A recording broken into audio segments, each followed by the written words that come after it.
गुजरात में अगले साल विधानसभा के भी इलेक्शन हो रहे हैं, इसलिए लोकल बॉडी इलेक्शन का 2027 के लिए क्या संदेश है, ये समझने के लिए हम चलते हैं अहमदाबाद से हमारे सहयोगी निर्णय कपूर हमारे साथ जुड़ रहे हैं।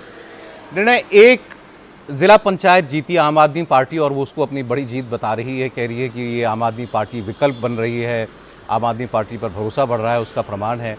भारतीय जनता पार्टी ने क्लीन स्वीप किया, इसका आप 2027 के लिए क्या ट्रेंड देखते हैं? जी बिल्कुल सौरभ, सबसे पहले ना हम आंकड़ों पे नजर डाल लेते हैं। करीब 10,006 सीटों पे चुनाव हुए कुल मिलाकर के, जिसमें से करीब 8,000 सीटें बीजेपी जीती है और कांग्रेस, जिसे कि बिल्कुल राइट ऑफ कर दिया गया था, वो करीब 1700 से 1800 के बीच में सीटें जीती है। और आम आदमी पार्टी, जिसके 5,263 उम्मीदवार मैदान में थे, वो 300 के अंदर अंदर सिमट के रह गई है। और AIMIM जो है वो डबल फिगर में ही है, वो 3 फिगर में भी नहीं पहुंच पाई है इन चुनावों में। तो इससे आपको एक पिक्चर मिल जाएगी कि क्या परिस्थिति है डिफरेंट पॉलिटिकल पार्टीज की। और एक बड़ा मैसेज जो इसमें सबसे पहले निकल करके आ रहा है वो ये है कि 30 सालों से भी ज्यादा जो पार्टी रूलिंग पार्टी है, जो शासन में है, उसके साथ अभी भी लोगों का जुड़ाव जो है वो उसी तरह से बरकरार है, या यूं कहें कि कई इलाकों में तो बहुत बड़ा भी है। और दूसरा जो मैसेज इसमें जा रहा है 27 के लिए, वो ये है कि कांग्रेस, जिसे कि बिल्कुल राइट ऑफ कर दिया गया था, चुनाव से पहले ये कहा जा रहा था कि कांग्रेस जो है वो उसे कैंडिडेट भी नहीं मिल रहे हैं, वो फिर भी 1700-1800 उम्मीदवार जितवा के ला रही है। यानी जो पार्टी बिल्कुल जमीन पर चली गई थी, यदि 22 के कंपैरिजन में भी देखें तो महज 17 सीटें जीती थी कांग्रेस, तो वो अभी एक तरह से हम कह सकते हैं उसे थोड़ा ऑक्सीजन मिला है। खड़ी तो नहीं हो पाई लेकिन बैठ गई है। हो सकता है कि मनोमंथन करें तो शायद मुकाबले के लिए तैयार हो पाए।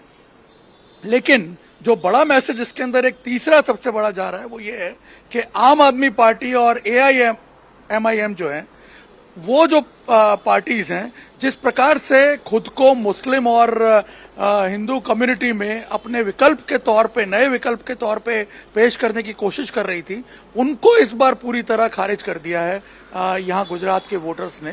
हाँ, आम आदमी पार्टी ने एक जिला पंचायत जीती है, कुछ तालुका पंचायत भी जीते हैं, लेकिन वो मैं सौरभ आपको बता दूं कि पार्टी का जो संगठन है उसका रिफ्लेक्शन नहीं है, उसकी मजबूती का रिफ्लेक्शन नहीं है। जहां पे कुछ स्ट्रॉन्ग लीडर्स हैं, उन इंडिविजुअल्स की कैपेसिटी की वजह से सौराष्ट्र में और कुछ आदिवासी इलाकों में आम आदमी पार्टी को कुछ पॉकेट्स में जीत जरूर मिली है, लेकिन ये अभी भी ये क्लेम करने के लिए सफिशिएंट नहीं है कि वो बीजेपी से लड़ने के लिए पूरी तरह तैयार है। इस वक्त तो जो क्लियर संदेश निकल करके आ रहा है, बीजेपी यदि कोई बहुत बड़ी गलती ना करे तो 2027 के लिए पूरी तरह एक फॉर्मिडेबल फोर्स के तौर पर उभरती हुई दिख रही है अभी भी। जी निर्णय, बहुत शुक्रिया आपका।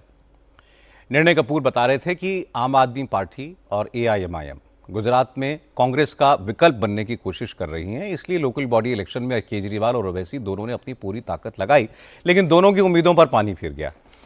इन चुनावों में गुजरात की जनता ने AIMIM को तो पूरी तरह खारिज कर दिया। पिछले चुनाव में अहमदाबाद नगर निगम में ओवैसी की पार्टी ने 7 वार्ड में जीत हासिल की थी। इस बार ओवैसी ने खूब मेहनत भी की, बुलडोजर एक्शन को मुद्दा बनाया, लेकिन अहमदाबाद में ओवैसी की पार्टी का खाता भी नहीं खुला। केजरीवाल की पार्टी का भी यही हाल हुआ।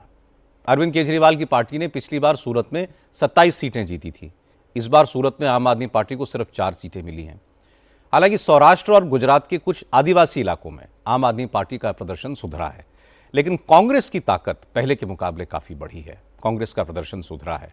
हालांकि कांग्रेस ने लोकल बॉडीज की 10,000 में से 1500 के करीब सीटें जीती हैं और बीजेपी को करीब 7,500 सीटें पर कामयाबी मिली है। इसलिए फिलहाल इतना तो तय है कि गुजरात में कांग्रेस पार्टी दूसरे नंबर पर ही